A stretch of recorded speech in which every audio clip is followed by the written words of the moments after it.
सण साजरा करणं तर सोपं असतं, पण सण, कामं आणि जबाबदाऱ्या बॅलन्स करणं किती कठीण असतं हे आजच्या ब्लॉगमध्ये मी तुम्हाला दाखवणार आहे. तर ब्लॉग पूर्ण बघा.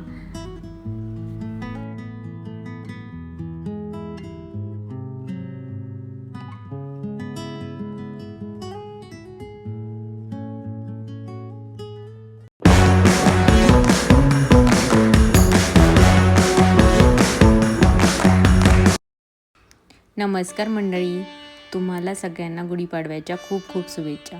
आजचा ब्लॉग खूप खास आहे कारण आज फुल डे मी तुमच्यासोबत सगळं शेअर करणार आहे. तर सकाळच्या पूजेपासून तर सुंदर सनसेटपर्यंत.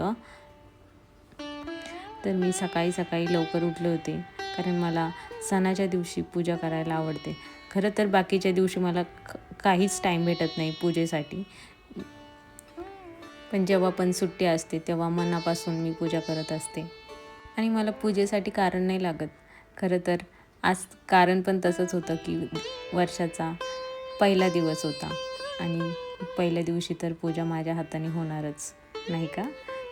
देवाला एकच मागणं केलं, आपल्या सगळ्यांना आयुष्यात सुख, शांती, आनंद असू दे. खरं सांगायचं तर सण म्हणजे फक्त डेकोरेशन नाही, मन शांत ठेवणं किंवा ग्रॅटिट्यूड फील करणं हे पण खूप महत्त्वाचं असतं. देवांची सुसंगत मांडणी करणं, त्यांना मनापासून पूजणं आणि त्यांची सेवा करणं हे मला खूप जास्त आवडतं आणि जेव्हा पण मला टाईम भेटतो तर ते मी मनापासूनच करते.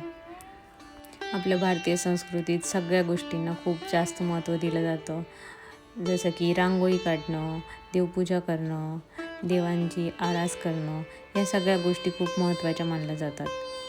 देवाला माझं एकच मागणं आहे, जी पण मी करते, ज्या गोष्टीत मी माझे 100% देते आहे, तर त्या गोष्टी माझ्या सफल संपूर्ण व्हाव्यात आणि मला त्यात एक सक्सेस मिळावं.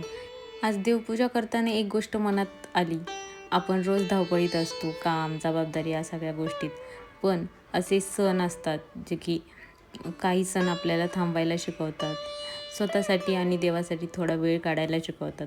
आज मी फक्त पूजा नाही केली, तर थोडा वेळ शांत बसून माझ्या आयुष्यातल्या सगळ्या गोष्टींसाठी थँक्यू पण म्हटलं आहे.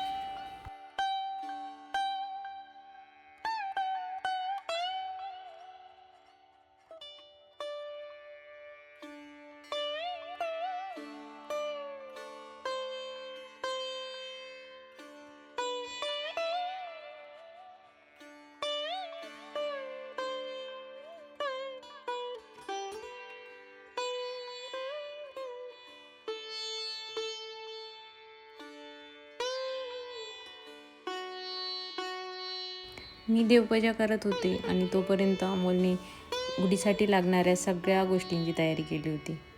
असं कधीतरी झालं ना तर मनाला पण खूप शांत आणि समाधान वाटतं.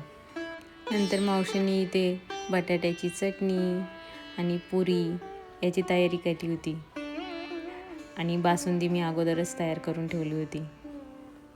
स्वयंपाक पण होतच आला होता आणि अमोलची तयारी पण झालीच होती. नंतर गोडू पण छान अशी रेडी झाली होती. तिने माझ्याकडे खूप जास्त हट्ट केला होता की आई मला साडीच घालायची आहे. तिला साडी घालून मी पण तिचा हट्ट पूर्ण केला. नंतर वरती आलो आणि गुढीसाठी साड्यांच्या मिऱ्या करत होते. लहानपणापासून हा मोमेंट मला खूप स्पेशल वाटतो. तर गुढी म्हणजे विजयाचं प्रतीक आहे. असं मानलं जातं की प्रभू रामांनी लंकेवर विजय मिळवून अयोध्येत परत आल्यावर लोकांनी गुढी उभारून तो आनंद साजरा केला होता. तर किती छान वाटतं ना हे ऐकायला, बघायला खूप छान वाटतं आणि जेव्हा आपण ते करतो ना तर त्यात वेगळीच वाईब आहे.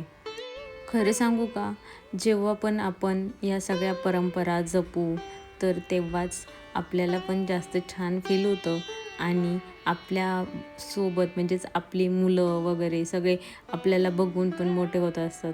तर त्यांच्यावर पण ते वेगळ्या प्रकारचे संस्कार होतात की ते पण पुढे जाऊन ते पण ह्या गोष्टी जपतील आणि त्याचा आनंद कसा घ्यायचा ते पण त्यांना कळेल. गुढीपाडवा तर आहेच, पण त्याचबरोबर आपलं नवीन वर्षाची सुरुवात पण आहे. त्यामुळे आपण फ्रेश स्टार्ट करणार आहोत आणि माझे ब्लॉग्स मी रेग्युलर करणार आहे.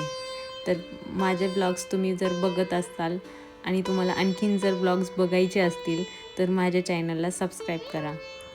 आणि बेल आयकॉनला क्लिक करा, म्हणजे माझे नवीन व्हिडिओ जे येतील ते तुम्हाला लगेच नोटिफिकेशनच्याद्वारे समजतील. तर असेच नवनवीन व्हिडिओ बघण्यासाठी मला सबस्क्राईब करून नक्की ठेवा. गुढी आपल्याला 2 गोष्टी शिकवते, की जीवनातील कडूपणा स्वीकारायला शिकवते आणि साखरेची माळ गोड क्षणांची आठवण करून देते. म्हणूनच गुढीपाडवा आपल्याला शिकवतो लाईफमध्ये गुड आणि बॅड दोन्ही ॲक्सेप्ट करायला. कारण आपली लाईफ अशी सरळ नसते चालत, अप्स अँड डाऊन सगळ्यांच्या लाईफमध्ये असतातच. तर तेच गुढी आपल्याला शिकवते की गुड अँड बॅड थिंग्स कशा ॲक्सेप्ट करायच्या आणि त्यातून कसं स्वतःला सावरायचं.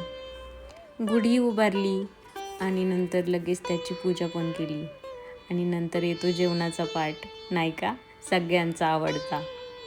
तर आज मी असं मस्त प्लॅन केला होता जेवणाचा. त्यात मी बनवलं होतं ढम्म फुगलेल्या अशा पुऱ्या आणि बासुंदी. त्याचबरोबर होती बटाट्याची चटणी, भजी, कुरडई, पापड, हे सर्व काही.